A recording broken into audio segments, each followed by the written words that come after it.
თბილისის სახელმწიფო უნივერსიტეტის პირველ კორპუსთან თავისუფალი აუდიტორიის ორგანიზებით დაკავებული სტუდენტების მხარდამჭერი აქცია გაიმართა. აუდიტორია ამბობს, რომ 8 სტუდენტს აქვს ადმინისტრაციული პატიმრობა შეფარდებული. რამდენიმე განაჩენის მოლოდინშია. მათი დღევანდელი პროტესტიც სწორედ ამას უკავშირდება. მთელი ამ დროის განმავლობაში ქართული ოცნება ამტკიცებდა, რომ წინააღმდეგობა იყოს სუსტი და წინააღმდეგობას მალე შეაჩერებდნენ ამ ქვეყანაში, მაგრამ უკვე 73 დღეა, რაც უწყვეტი პროტესტი გრძელდება და ამ პროტესტის ავანგარდში დგანან სტუდენტები, ახალგაზრდები, რომლებიც გააგრძელებენ ქვეყნის მომავლისთვის ბრძოლას შეუჩერებლად. არ აქვს მნიშვნელობა, რა კანონი შემოიღებს რეჟიმი და რამდენ სტუდენტს დააკავებენ ისინი.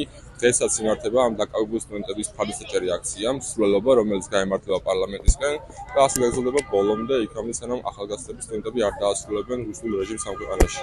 სოლიდარობა სტუდენტებს და ძალა სტუდენტების ერთობაშია და ეს არის უბრალოდ სიტყვა. ეს არის ის, რასაც წეს ჩვენ კიდევ ერთხელ ვაჩვენებთ ქართულ ოცნებას. რა გამოჩნდა ბოლო ამ ერთი კვირის განმავლობაში არის ის, რომ რეჟიმს არ ადარდებს შენ ვინ ხარ, აპროტესტებ თუ არა და რა შემთხვევით რომ ამ დაკავებული ხალხიდან 3 ისეთი ადამიანი მოყვა, რომელიც არც აქციაზე არ იყო.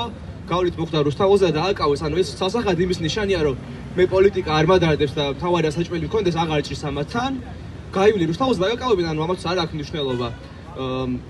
ყველა სტუდენტის დაკავება მტკივა, მაგრამ ალბათ ადამიანური მომენტია, როცა შენი ახლო მეგობრის უფრო რაღაცა ემოციურად განიცდი, მათ შორის აჩი და ლუკა გოგია. და ალბათ ბევრი დამეთანხმება მათი მეგობრებიც, რომ გულის ტკივილზე მეტად უფრო ის არის ალბათ, რომ ერთადერთი სინანულიც გვჩება ჩვენ არის ის, რომ იმ დღეებში მათთან ერთად არ ვიდექით, გვერდზე არ დაუდექით აჩის ან ლუკას და ასე ვთქვათ ამ ბრძოლაში მხარი მათ ვერ გავუმაგრეთ ჩვენ. ვიტყვი იმას, რომ სტუდენტები, რომლებიც ხმას იღებენ, არიან ერთ-ერთი საქართველოს ნათელი და მებრძოლი ახალგაზრდები, რომლებსაც დიდი მომავალი აქვს და ქვეყნისთვის აუცილებლად ყოველთვის ბოლომდე ვიბრძოლებთ და ვიცი რომ ჩემი მეგობრები, რომლებიც ახლა არიან დაკავებულები, ძალიან მართ დამიბრუნდებიან და იქნებიან ისევე მხნედ და რა თქმა უნდა ისევ ისეთი შემოერთებით და მალე დასრულდება დიქტატორული რეჟიმი, რომელიც გვყავს ამ ქვეყანაში და რომელიც